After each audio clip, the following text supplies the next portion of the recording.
Frères et sœurs, bonjour tous. Ce matin, nous allons étudier ensemble le témoignage de Matthieu concernant le Seigneur Jésus-Christ et son sermon sur la montagne.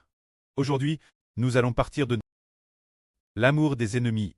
Nous devons aimer nos ennemis pour expliquer ce sujet. Dans l'Ancien Testament, il est dit d'aimer ton ami et de haïr ton ennemi. L'Ancien Testament enseigne cela, mais le Seigneur Jésus-Christ est venu dans le monde. Il a enseigné différemment de l'Ancien Testament. L'Ancien Testament enseignait aux gens d'aimer leurs amis et de haïr leurs ennemis. Mais le Seigneur a dit ceci. Le Seigneur a dit, mais moi je vous dis, d'aimer vos ennemis et de prier pour ceux qui vous persécutent. On voit que, bien que l'enseignement d'aimer ses amis et de haïr ses ennemis, cet enseignement vienne de la Bible, pourtant, après la venue du Seigneur Christ, il a aboli cet enseignement en disant, au contraire, il a dit, d'aimer nos ennemis et de prier pour eux.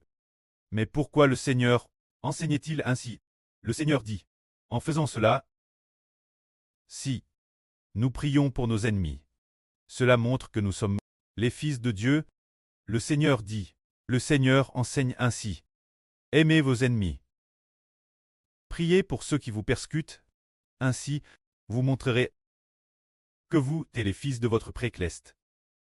Car le précleste fait lever son soleil sur les bons et sur les méchants, et il fait pleuvoir sur les justes et sur les injustes. C'est dire que le Seigneur a utilisé une métaphore en disant que le précleste fait lever le soleil sur les bons et sur les méchants, et fait aussi tomber la pluie du ciel, aussi bien sur les justes que sur les injustes. Le précleste dirait-il alors, ah, parce que ce sont des méchants, je ne ferai pas lever le soleil pour l'éclairer, ils font de mauvaises choses, donc je ne laisserai pas le soleil briller sur eux. Ce sont des méchants, et donc, de plus, ce sont aussi des injustes. Par conséquent, je ne laisserai pas la pluie arroser. Je ne ferai pas tomber la pluie pour arroser leur terre. Le précleste a-t-il agi ainsi? Non. Le précleste, que ce soit pour les bons ou pour les méchants, fait de madame, il y a la lumière du soleil, que ce soit pour les justes ou pour les injustes, fait de madame, il y a la pluie pour les arroser. En agissant ainsi, le précleste manifeste cet amour du précleste, si large, long, haut et profond. Un amour extrêmement infini. Nous disons souvent, cette sœur s'entend Thérèse bien avec moi, alors je m'entendrai bien avec elle. Mais ce frère ne s'entend pas Thérèse bien avec moi, alors je ne m'entends plus bien avec lui. Est-ce que ce serait ainsi? Non. Ne soyons pas comme car nous sommes les enfants du précleste. L'amour du précleste, de la même manière qu'il est parfait, notre amour doit aussi être parfait. Si nous n'aimons que nos frères, mais que nous n'aimons pas ceux qui sont un peu distants de nous, alors dans ce cas, notre amour aura des lacunes. Notre amour semble dire, oh, qu'il est trop étroit. Comment se fait-il que nous n'aimions que quelques personnes seulement? Regardons. Notre précleste aime tout le monde. Peu importe le genre de personnes, il les aime tous, pour leur donner suffisamment de temps, pour avoir l'occasion de se repentir. Quand notre amour, il doit être parfait. Repensons autrefois, nous, avant de connaître le Seigneur, nous n'aimions peut-être que les gens de notre famille, ou seulement nos meilleurs amis. Les autres, nous ne les aimions pas. Mais maintenant nous sommes différents, car notre amour doit être parfait.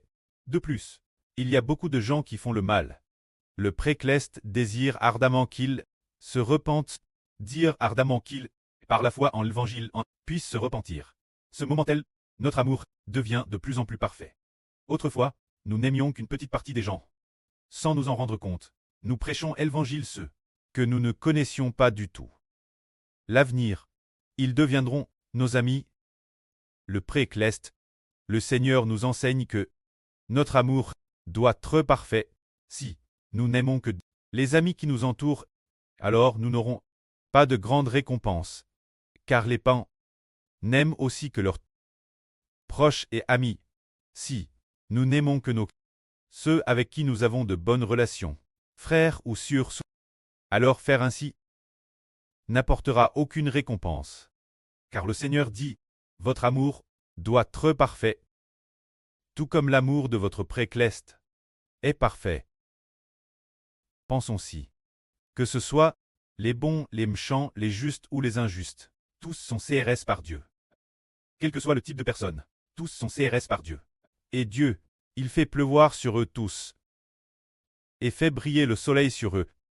Aujourd'hui, si notre amour n'est qu'un amour trois, alors nous ne pourrons pas obtenir toutes les nations et tous les peuples comme héritage. Nous devons aimer ces gens que nous n'avons jamais connus. Aimer ceux qui viennent d'Afrique, ceux d'Amérique, ceux de toutes les nations et tous les peuples. Et aussi apporter l'évangile, eux. Dans un avenir proche, une fois que nous aurons cette chanson de proclamation, creur et termine, nous allons aussi commencer à enregistrer les chansons petit. Le moment venu, nous apprendrons aux frères et sœurs comment enregistrer. Lors de l'enregistrement, une chanson ne durera peut-être qu'environ 20 secondes. Environ 10-20 secondes. Ainsi, DS qu'une chanson est enregistrée. Et avec les paroles l'intérieur, ces chansons seront tout fait complet. Concernant la proclamation au nom du Seigneur Jésus-Christ. Pour propager le salut toutes les nations, puisqu'il s'agit de propager le salut toutes les nations. Alors, peu importe le type de personne, tous auront l'occasion de le recevoir. Ce moment-tel, il se peut que des gens que nous n'avons jamais connus entendent les chansons que nous chantons, et ainsi deviennent nos frères et sœurs.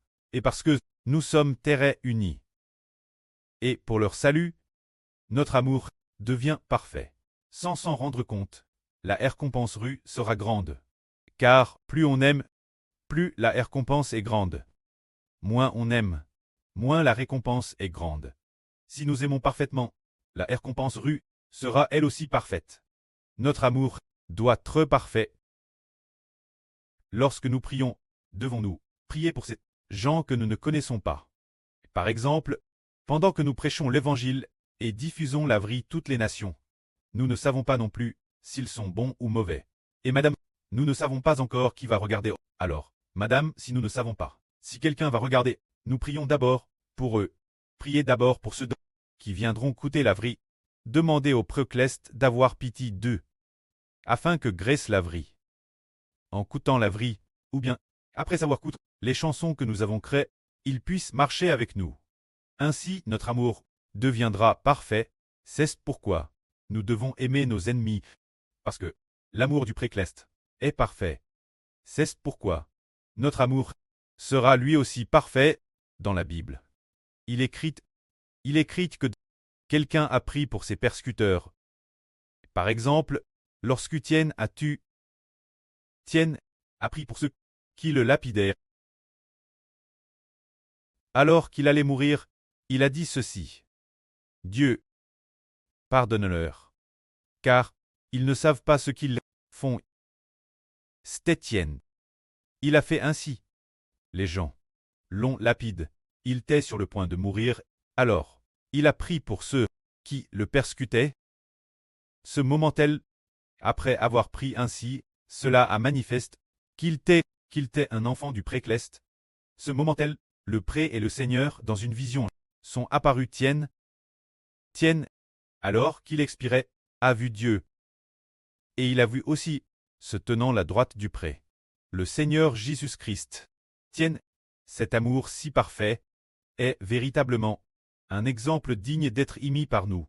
Son amour a montré qu'il était quelqu'un de racheté par le Seigneur, a montré que il était un fils de Dieu. C'est cela. Amener notre amour sa perfection. Ensuite, voyons, si, lorsque nous aidons les pauvres, comment devrions-nous faire quand nous aidons les pauvres? Devons-nous, comme beaucoup de gens aujourd'hui, quand ils font une bonne action, passer au journal télévisé, faire venir des gens pour filmer, et puis créer une actualité pour que le monde entier le sache. Faut-il faire ainsi? Eh bien, justement, non. Car le Seigneur a dit, quand nous aidons les pauvres, nous devons les aider en secret, sans le faire savoir au monde. Ainsi, seul le précleste Jéhovah le saura. Une fois que le pré le saura, le pré nous récompensera. Mais, si nous aidons les pauvres, par exemple, nous aidons les pauvres, exprès pour être vus, exprès pour que les gens nous louent en disant « Waouh, cette personne a beaucoup d'amour », Elle aide les pauvres et leur fait souvent miséricorde. C'est vrai. Alors, beaucoup de gens disent, mon frère, tu as très bien fait. Tu aides les pauvres. Et puis, il fait en sorte que ces bonnes actions soient continuellement vues par beaucoup de gens. Expre pour se montrer. Ainsi, beaucoup de gens le louent. Mais si c'est vraiment exprès pour très vu qu'il fait ces bonnes actions ne recevront pas la récompense de Dieu. Car il a déjà eu la récompense des hommes, et Dieu ne le récompensera plus. Mais si quelqu'un fait une bonne action, non pas pour très vue des hommes, mais seulement pour que notre Dieu qui nous récompense le voie, alors Dieu le récompensera. Car si l'on fait de bonnes œuvres dans le but de plaire Dieu, par crainte de Dieu, par amour pour Dieu, et aussi pour obéir aux commandements de Dieu, et encore parce que l'on désire recevoir la récompense de Dieu, en faisant le bien, alors Dieu le récompensera. S'il fait de bonnes œuvres en secret, alors le précleste voit dans le secret et le lui rendra. Mais si quelqu'un fait de bonnes œuvres, comme les gens du monde, comme ses chefs d'entreprise, par exemple, telle ou telle entreprise, qui pour le sisme du Sichuan fait un don de 10 millions, et puis travers toutes sortes de reportages, la radio et dans les journaux, alors Dieu ne le récompensera plus. Parce que ces bonnes œuvres, ce n'est que, pour très vu des hommes, son seul but tant d'obtenir la reconnaissance des hommes. Mais nous, ses enfants, quand nous faisons le bien, s'entrevue uniquement pour que Dieu et le Seigneur Jésus-Christ nous récompensent. Alors, cette personne est bénie. Par exemple, dans la Bible, il y avait un homme nommé Corneille. Il faisait souvent l'aumône aux pauvres quand il aidait les pauvres. Peut-être que personne ne le savait. Il aidait souvent les pauvres. Pour quelle raison aidait-il les pauvres?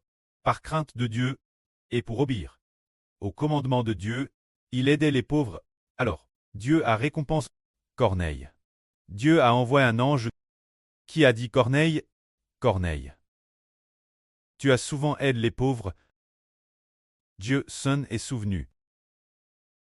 Tes prières, Dieu les a aussi exaucées. C'est ainsi que l'ange est venu louer Corneille, mais qui était Corneille? C'était un païen, il n'était pas israélite. Oh, c'était un païen. Et pourtant, il aidait les pauvres, et ainsi, il priait aussi le Dieu d'Israël, notre précleste. Alors, le précleste a eu pitié de ce païen. Quand Corneille et sa famille, lui et toute sa famille, on te sauve, l'ange a dit Corneille, envoie des hommes chercher un homme, nomme Simon, appelle Pierre. Quand il sera venu chez toi, par les paroles qu'il dira, toi et toute ta maison serez sauvés. Alors, Corneille a envoyé chercher Pierre. Après l'arrivée de Pierre, Pierre a alors parlé du salut de la crucifixion du Seigneur Jésus-Christ, appelant se tourner vers le nom de Jésus. Ainsi, il serait sauvé et ne prierait pas, et de plus, il recevrait aussi le Saint-Esprit. C'est ainsi que Corneille et sa famille, pendant qu'ils écoutaient Pierre prêcher l'avri, alors que Pierre n'avait pas encore fini, qu'il n'avait pas terminé son discours. Dieu a alors, le Seigneur Jésus-Christ a, depuis le ciel, répandu le Saint-Esprit de Dieu, l'Esprit du Seigneur Christ, sur la famille de Corneille. Ainsi nous comprenons qu'en réalité, lorsqu'une personne fait souvent de bonnes œuvres, le moment venu, Dieu la récompensera. Que la gloire soit auprès et au Seigneur. Amen.